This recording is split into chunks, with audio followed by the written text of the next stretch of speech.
Good morning, YouTube Nom. So today I'm going to tackle libertarianism again. In doing so, I'm always told one group or another, say the Cato Institute, are not true libertarians, and so on. Now, I realize there's 57 different varieties. Just as there was at Pentecost, when the Holy Spirit left the true believers, touched him babbling speaking holy words of mystery in tongues of fire. But stink tanks like Cato Institute represent the libertarian mainstream in its majority dominant interpretation. Rightly or wrongly, their connection to corporate power is so obvious that it really doesn't need more elaboration from me.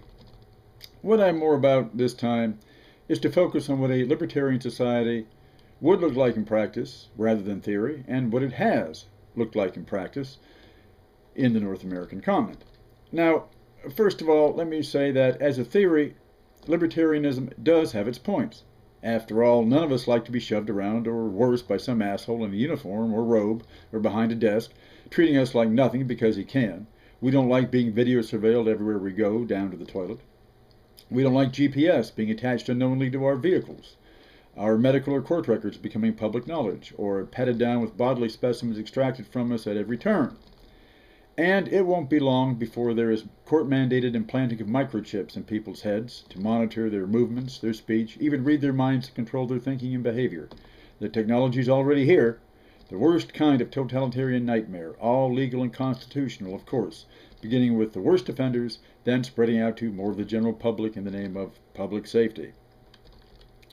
Whether existing or potential, all of these are offenses to the most natural rights and freedoms of the individual and society, controlling the very foundations of our humanity. I would hope all listening here can unite in opposing this trend in spite of our other differences.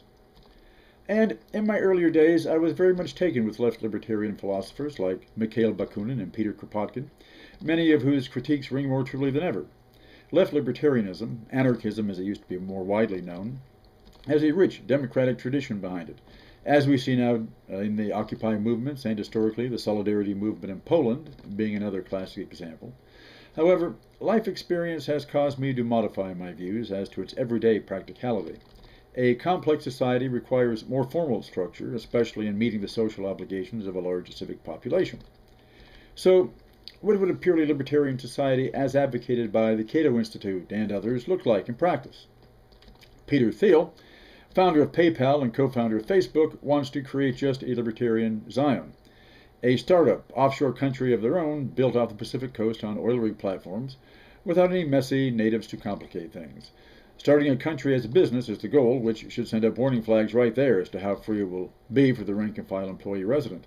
Are outsourced contract workers with no rights going to provide the grunt work for the privileged resident insiders, for example? If everything else is offshore, it makes sense to outsource utopia rather than build it in the mess and waste a failed capitalist system left behind. It's to be the ultimate gated community to ward off the consequences of one's own failures as a ruling class.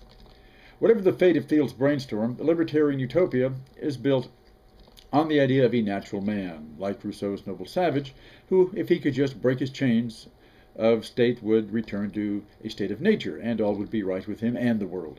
The kicker is that it's combined, of course, with Western property rights as now instituted. And looking through the lib literature on really existing historical role models, I often see North American frontier culture glorified as the founding social ideal of the brave new world to be created at land or sea.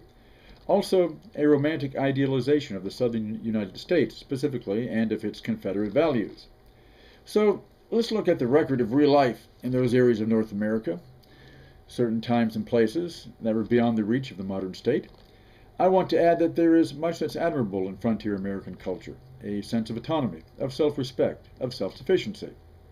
But wilderness backwoods life has problems of social responsibility and accountability that would only be multiplied if attempted in more complex and populated societies. For graphic confirmation, look at the film Deliverance. Most of you likely recall this 1972 cult classic with Jon Voight, Burt Reynolds, and Ned Beatty.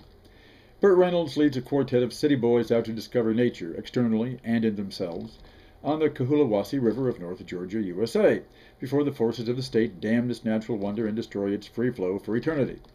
And so they begin their journey rafting on the wild river, enjoying the whitewater rush until encountering two wayward mountain men. One of our would-be sovereign freemen gets shot and killed, another gets man-raped. The other two are caught in a life-and-death cat-and-mouse hunt. One of the film's more memorable scenes is Burt Reynolds extending his arms in the middle of the wilderness and crying out, "Where's the law?" So the rigors of law in the state have been replaced by the raw desperation of survival. Not the utopian trade-off envisioned by Cato and its subscribers, but one that I feel would be the real state of humanity when government is downsized like a Pittsburgh steel mill. We know what mass uncertainty and scramble for survival that entailed. Combine it with the radical downsizing of state authority, and you have a recipe for Yugoslavia, USA. So, in this film, our three survivors find their deliverance only when they can escape the stateless wilderness and re-enter the world of human settlement, law, and boarding house apple pie. Of course, the county sheriff is a corrupt good old boy, hamstrung by his own rules of evidence and charging the survivors with murder. Now, again, the U.S. frontier and its violence has been overdramatized in popular culture, but there's a good reason why American settlers wanted to overcome this period as soon as possible and organize institutions of accountable self-government. Not to be robbed by judges and oppressed by police, but to make life livable for the good of all. There was an interesting biography of pioneer life in Cuyahoga County, Ohio, in its early frontier days, as the Western Reserve used to be called. It's titled Recollections of an Old Settler by Christian Cackler. Not Old Fart the Ranter, but close. In his reminiscence of those days, the original American Old Fart describes the Indian as indeed a noble savage, the happiest man in the world, and I have wondered why it is that the man of the forest is so much more honest than the civilized and Christianized world. Likely that's because the American Indian did not have our property system with all the strings of greed and self-government and social divisions attached, as well as self-empowerment. But that's not the kind of frontier lifestyle the Cato Institute idealizes. They want preserved those very things that distinguish the American settler from the true wilderness savage. They want the frontier world wherein, in the old settler Christian Cackler's words, there was no law west of Cleveland but the strong arm and the club law. That is, private security enforced by oneself against all comers, not the tribal community of the Senecas, nor their sense of unity with their natural environment. The particular incident provoking this remark was the encounter of Mr. Cackler and two friends, ancestors of Clarence Darrow, the attorney, who in 1817 journeyed along the banks of Lake Erie in two canoes, and in a scene almost out of Deliverance encountered 15 French-Canadian fur trappers who stole their fur canoe and told the three Americans to get lost, then left as well. Mr. Cackler and the Darrows took a hike and quickly rowed out into the lake in their spare canoe, which saved their lives. The French trappers came back with the intent to strip them, and very likely kill them afterward. In their journey back home, they came across other hunters and trappers who had been attacked and robbed by the same marauding band of Frenchmen. Now, would the ivory tower ideologues of the Cato Institute have dealt with these bandits? They probably would have dealt with them about as well as they do Crips, Bloods, Vice Lords, and Zetas of our own day, which is to ignore them completely. The first persons executed in Cuyahoga County, Ohio, by the way, were two Chippewa Indians hung for killing two white men to steal their traps and furs. So we see that modern standards were quite evident even in this ideal period of American life. I can't think of any modern American citizen who really wants to go back to life west of Cleveland in 1817, where there is no law but the strong arm of the club, who wants to be like Burt Reynolds on the Cohulawasi, stretching out his arms to rhetorically demand, "Where is the law?" But this is the ideal world of the Cato Institute, the NRA, the Tea Party, their corporate sponsors, and those running for the highest offices of the Republic. Rest assured it will be a republic in theory only, and your tangible rights will be as forgotten as those Chippewas strung up in downtown Cleveland nearly 200 years ago. I'll ask your indulgence for one more example, to show I'm not merely strawmanning here, but showing how corrupted the libertarian examples of near-stateless, semi-frontier society can become in practice. In Jasper and Newton counties, again in northern Georgia, there was the famous peon murder cases of 1921. The state of Georgia then allowed what more than a few stateless advocates want to see reestablished, and that is save the state expense of maintaining convicts by leasing them out to private contractors at nominal pay. Basically a redemption system of indentured servitude, one step away from slavery. This minimized the state role in the corrections process and provided much-needed labor for agricultural entrepreneurs in remoter market areas. In this case, planter John S. Williams and his son made a business of working their privately leased captives virtually to death and killing them outright if they escaped and were recaptured. They grew so abusive as to attract the attention of the federal state, concerned about violation of federal anti-peonage laws. The oppressive central state apparat naturally sent its secret police, the FBI, to investigate the allegations against the family-owned farm business of John Williams. This rural sovereign freeman sabotaged himself, however, by killing those peons who talked to the meddling apparatchik policeman, in one case wrapping 2 would-be witnesses in rock-weighted chains, throwing one off the bridge over the Alcovy River, while the other one jumped himself rather than be pushed off. If Burt Reynolds' raft had been passing just then, they might have sunk him too, but I digress.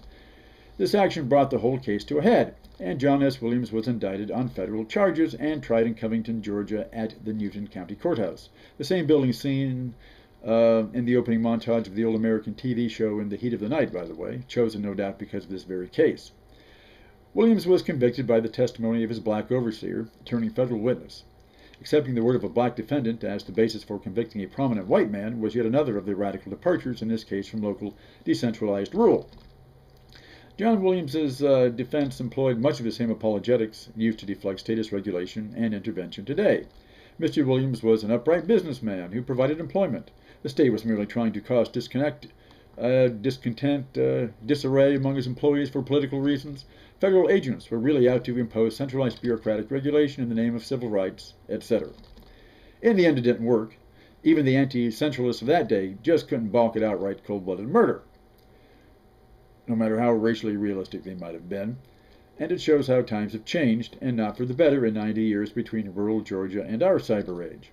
I truly believe that the anti-statists not only want to return to such a state, or rather statelessness of society, even though it is technically impossible more than ever to shut out the world in some techno-bubble utopia, but they want to carry this to even more reactionary lengths, making it a techno-ghetto for the majority without any hope of an FBI intervention or a federal body of law or even a court system to rectify fundamental abuses of human dignity. So, as we see, the libertarian idealization of this frontier paradigm has totally ignored the serious downsides of the model, and I think deliberately so, because only those predators at the top of the food chain ever saw much benefit from it. Social responsibility and accountability as such would wither away with the state, which is why such a frontier fringe society would more resemble Thomas Hobbes' view of man in a state of nature. A life solitary, poor, nasty, brutish, in short. A war of all against all, where man is a wolf to man.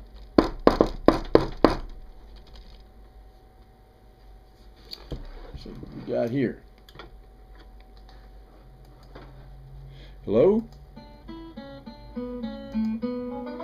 Hey, Fringe! Could you tone it down a bit, buddy? What's going on today? You're calling from Thielberg Island just to tell us life is good there?